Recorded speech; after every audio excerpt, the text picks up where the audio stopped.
खाली झाड़ू पोछा से स्वच्छ नहीं होती। उसके लिए अनेक प्रार्थनाएं, अनेक प्रायश्चित की प्रार्थनाएं करनी पड़ती हैं। तब कहीं भीतर की नंगली, कहीं अहंकार, कहीं मान, उसी के कारण, इच्छाओं के कारण क्रोध पनपता है। इच्छा ही नहीं रह गई तो क्रोध काहे का। इन सब से विरक्ति, हमारा ना राग रहे, ना द्वेष रहे, ना ईर्ष्या, ना क्रोध। पर ये नहीं है कि गुरु महाराज जी ये बीमारियां होते हुए गुरु माई नहीं आते, आते हैं। तो फिर भी अपने बच्चे पर दया करते हैं कि धीरे धीरे ये संवरता चला जाए, संवरता चला जाए। हम कहते हैं उसका चिट्टा मस्तक पर दिखाया देता है, कहते हैं इसको गुरु महाराज जी थोड़ा ये पाठ थोड़ा करता है। कोई बात नहीं, गुरु महाराज जी धीरे धीरे। नालायक बच्चे हैं हम, उनकी शरण में आए बैठे हैं। सदैव अहंकार से छूटकर, रहित होकर, राग द्वेष पाना है इनको, और इनके बिना गुजारा नहीं है। कह दो है तो गुजारा मानेंगे। यही हमें इस लोक में भी सब कुछ दे सकते हैं और परलोक में भी दे सकते हैं। इनके सिवा हमारा कोई संगी साथी नहीं है, और इनको पाना है तो खंडे की धार पर खड़े होना ही होना है।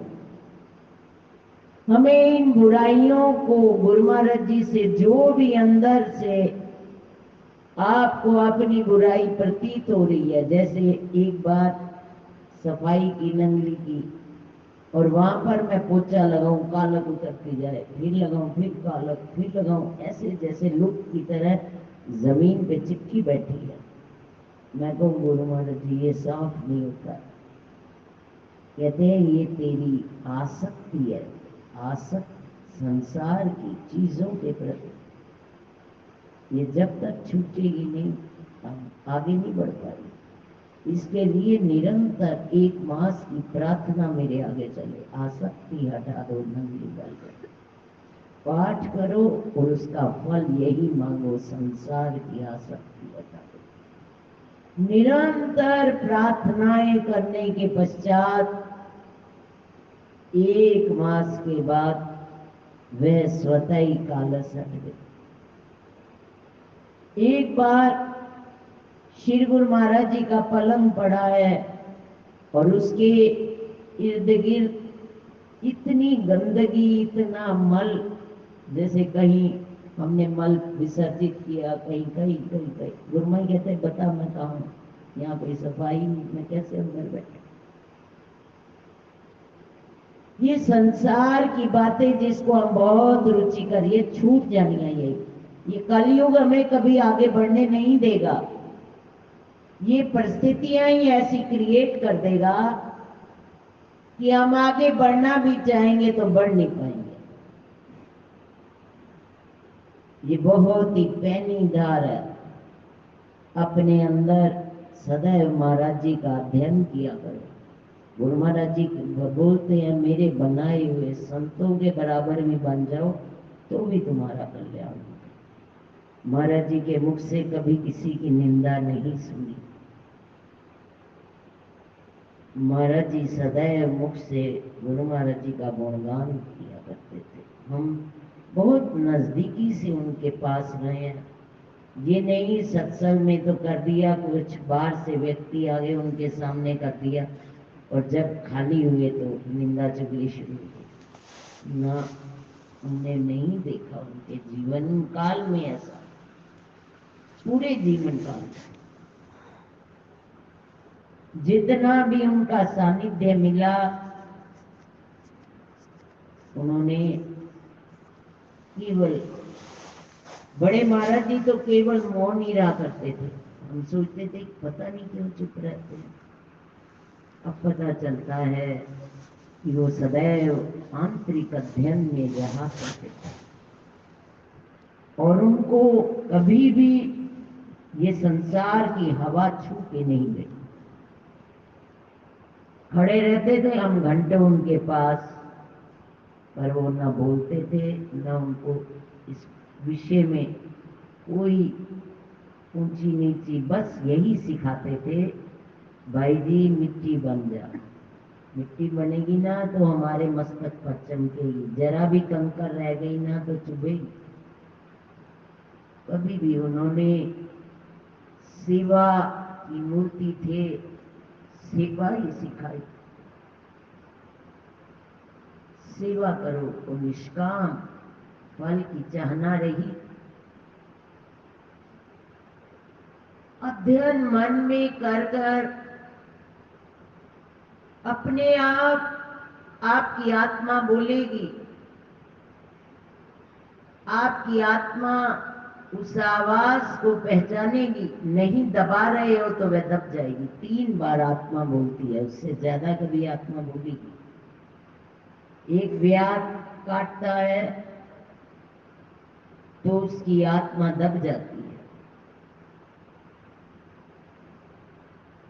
पहली बार आत्मा बोलती है, दूसरी बार, तीसरी बार, उसके बाद आत्मा चुप हो जाती है और एक समय आता है इन कर्मों का फल हमें भुगतना पड़ता है।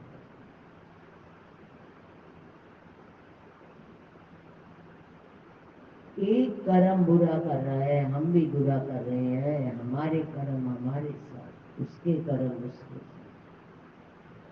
कर्मों पर पैनी दृष्टि अपनी होनी चाहिए।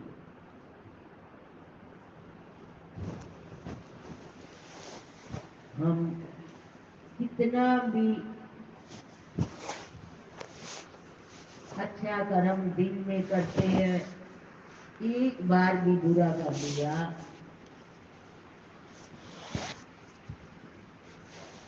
और हमारी दिशा ही भिन्न होनी शुरू हो जाती है। हम और ज्ञान भी नहीं। इसलिए सदैव अपने कर्मों पर, सारा दिन के कर्मों पर, इसीलिए कहते हैं 8 है। गुरु महाराज जी के समय में 20-20 घंटे पाठ करने वाले, 18-18 घंटे, एक साल कमरा बंद करके बैठे रहने वाले होते थे, जिनको किसी बात की होश नहीं होती, खड़े भी नहीं हो पाते थे। ऐसी ऐसी छोटी छोटी कोठरियां बना ली थी।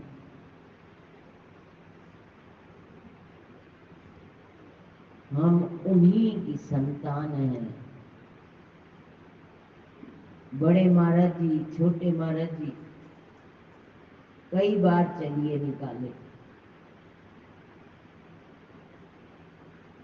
यहाँ पर बड़े महाराज जी कभी रोटी छोड़ देते थे तो वहां गुरु महाराज जी को पता चल जाता और उसी क्षण में बंदा भेज देते थे कि इसको कहना रोटी मत छोड़े। गुरु महाराज जी अब भी हमारे सब के हृदय की जान रहे हैं, देख रहे हैं हम कितना आगे बढ़ रहे हैं, कितना इस संसार को अपना बनाए बैठे हैं जो छूट जाना है। इसकी चाहत है, तभी दुखी है, चाहत ही खत्म तो दुख आएगा। हमारे पड़ोस के घर में कुछ हो रहा है, हमें क्या लेना?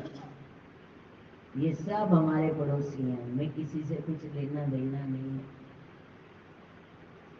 हमें अपना मैं, आत्मा, मैं और मेरा एक ही बस्ती में रहते हैं, मगर किस्मत की खूबी है कि दर्शन को तरसते हैं।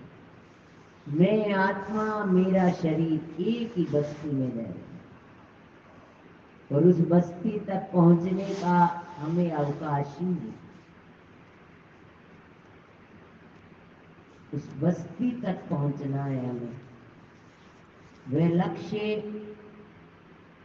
जो हमारा जीवन का सर्वोत्तम लक्ष्य है, उसकी पहचान करनी है।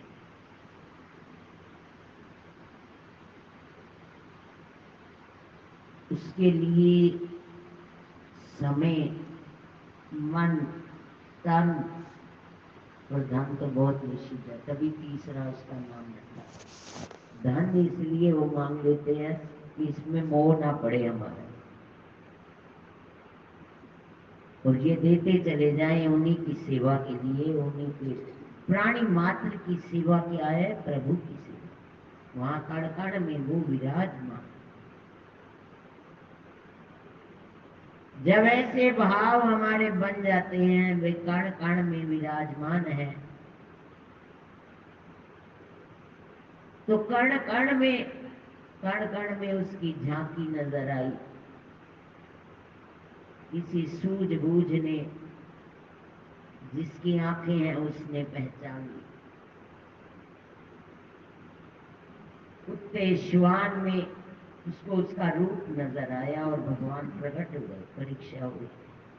हम ये मत सोचें कि ये गलत हो रहा है तो हम उसकी बहुत ज्यादा उसमें खो गए। व्यवहार करना है, पर हृदय को फंसाना नहीं है, उसके चिंतन में डूबना नहीं है।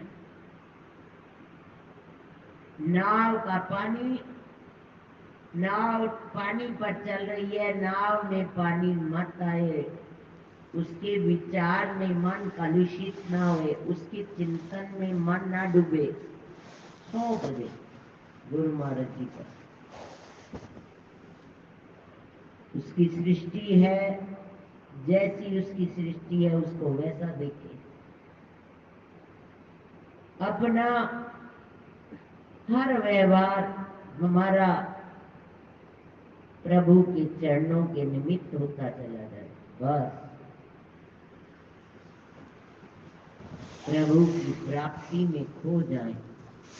निरंतर इन क्लासों को पास करना है, पहली, दूसरी, तीसरी, 9वीं, 10वीं, 11वीं, 12वीं, BA, MA, PhD तक पहुंचना है। इसकी भी पढ़ाई बहुत गहरी है, बहुत वर्षों का अध्ययन है। खाली सेवा नहीं, सेवा है 10 साल की और पाठ है 1 साल का बराबर। जब तक पाठ नहीं तब तक कुछ नहीं।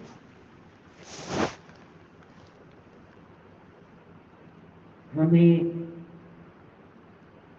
गुरु महाराज जी जो कहते थे, दसवंत है धन का, दसवंत है तन का, 2.5 घंटे नहीं दे रहे तो पापी हैं हम, और उसका नरक हमें भोगना पड़ेगा।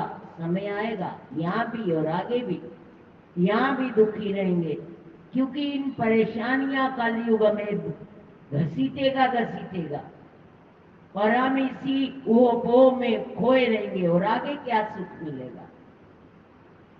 यहाँ ही नहीं बाहर निकल पा रहे तो आगे कहां से निकल पाएंगे? इन सब से ऊपर उठना है।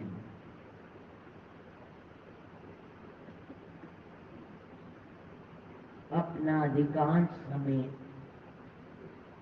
हर रोज मौन रखना चाहिए। 1 घंटे का, चाहे सुबह का ही हो, आरती से पूर्व उठे और 3 से 5 हमारा मौन हो जाए। मौन रहकर काम कर लें। मौन का अभ्यास प्रभु के समीप ले जाता है। मौन का अभ्यास अवश्य हो। इतने बड़े घरों में जाते हैं,